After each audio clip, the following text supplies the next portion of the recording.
Today I'm going to show you exactly how to use the website Pixlr to edit your own photos. It works much like Photoshop, except it is a web-based application. So the first step is to open your browser and go to pixlr.com. Once the site opens, you'll see their home page. The first step is to select Open Photo Editor and click the link.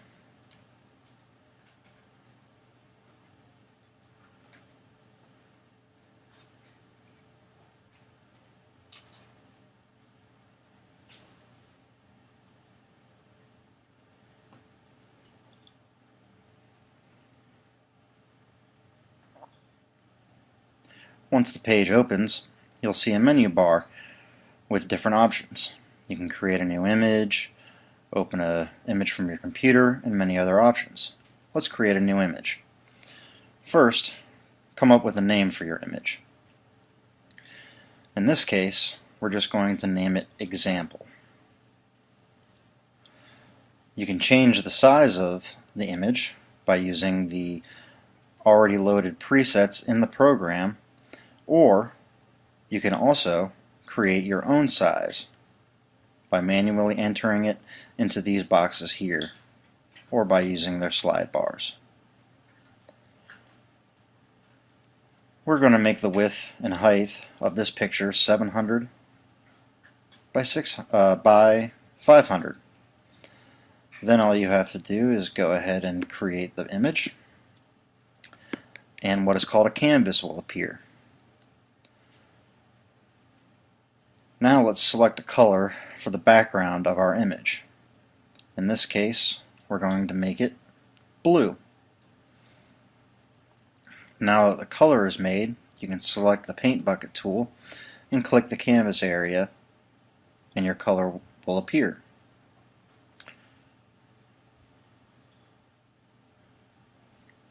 You can also enter text by clicking the text tool, and then this window will open up where you can enter text. For example, this is how you enter text. You can then change the color of the text. In this case, so it will show up against the background, we'll make our text black. You can change the size of your text. You can also change the style of your text, and you can also change the font of your text through this window.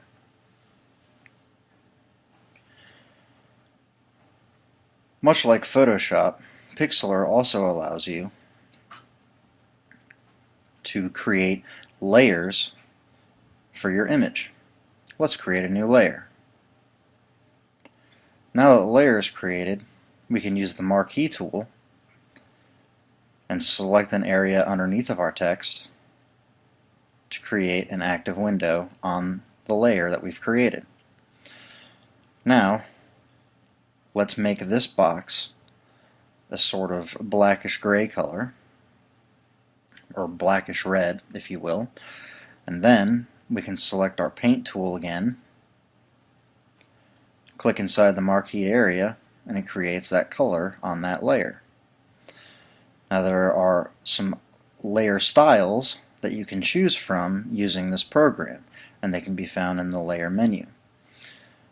The options that are available are drop shadow, inner shadow, a beveled edge, outer glow, and inner glow. And as you select these options, your picture will change. So let's select beveled, drop shadow, outer, and inner glow, and apply those changes.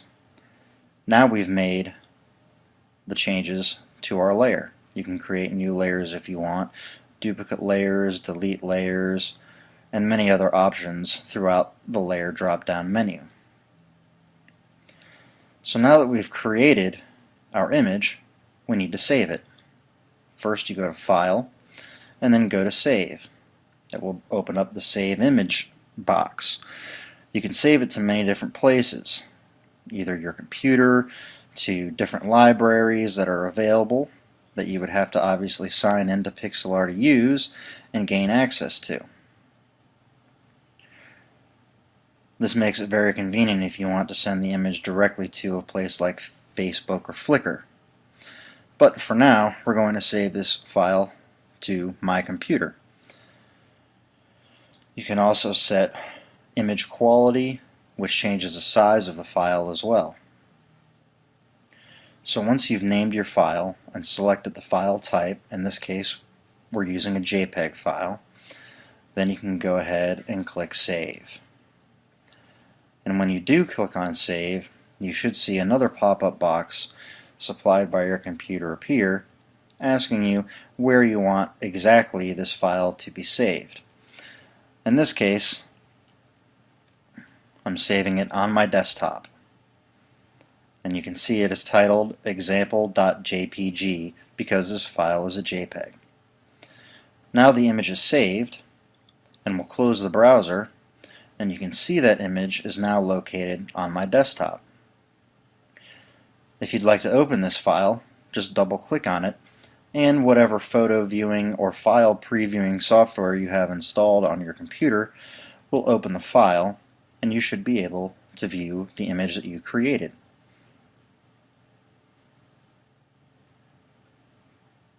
So let's close this image now, and then open up Pixlr one more time. We can X out of this picture. It asks us if we want to save it. You can just say no because you already have saved it. So now let's try to open up an image that's already stored on your computer. Clicking on that will open up an image box on your computer where you can search for different photo files. I have my photos stored on iPhoto. I'm going to go ahead and select this picture of me performing at a songwriting contest.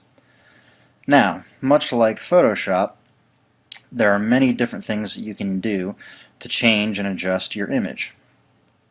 For example, in the adjustment drop-down menu, you can change things like brightness,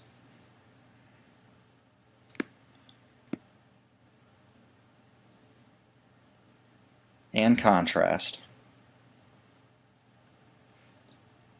There is also an undo function, or you can click on cancel if you don't like the adjustments that you've made. You can change the hue and saturation, and you can see that the image for most of these selections will actually change as you make the changes in the pop-up box for that certain adjustment.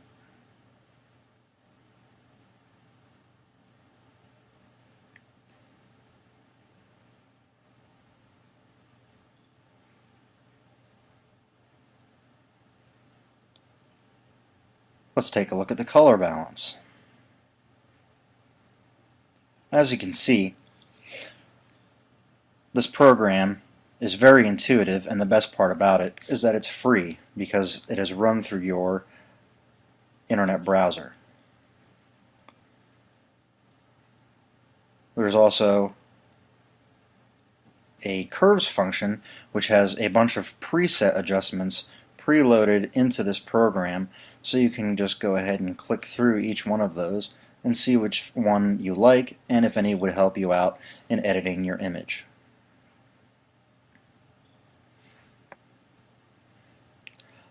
As well as adjustments, there are also many filters that can be applied to your photo.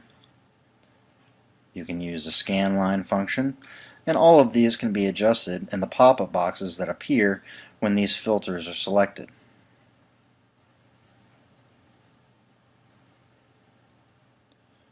You can pixelate an image, or even pixelate just a section of the image by creating a layer and then selecting that area of the picture you would wish to pixelate using the marquee tool on the left-hand side in the toolbar menu. Now I'm just going to show you a few more examples of the different filters that are available within the Pixlr program.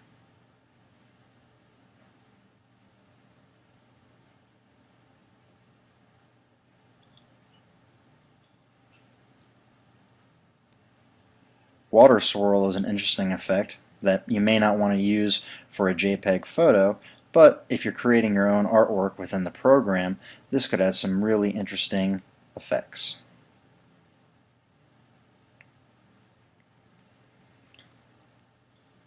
You can also change the languages that are displayed in the program at the language menu, and they have a help function with links to frequently asked questions and a help tree. So now I'd like to save this file again. I'm going to rename the file so I know what it's called, and let's call it Making Music. Once again, I'm going to use a JPEG for the format, and I want a nice quality on this one, so I'll set the quality to a higher setting. Now I'm telling my computer where this file should be saved, just like we did with the previous image. It is now saved to my desktop. So if I look at my desktop, I can find the file, double click on it, and it should open. And there it is. So here's my edited photo that I made using Pixlr.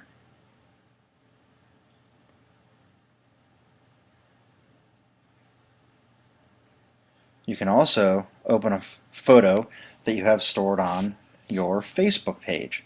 And to do that, you need to log into Pixlr. This can be done using Google accounts. Just go ahead and click Allow.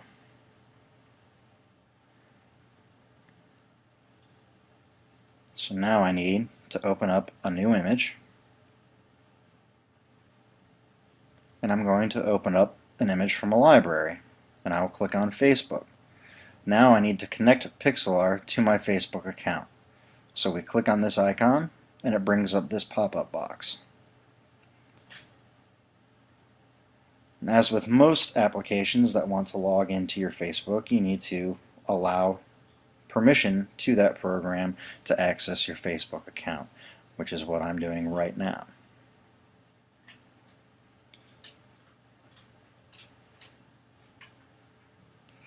Now, all of the pictures on my Facebook account are linked to Pixlr.com. So I can click on one of my image folders, and I can scroll through and see what's in there. I can select an image and import it directly from Facebook without ever having to search through my computer.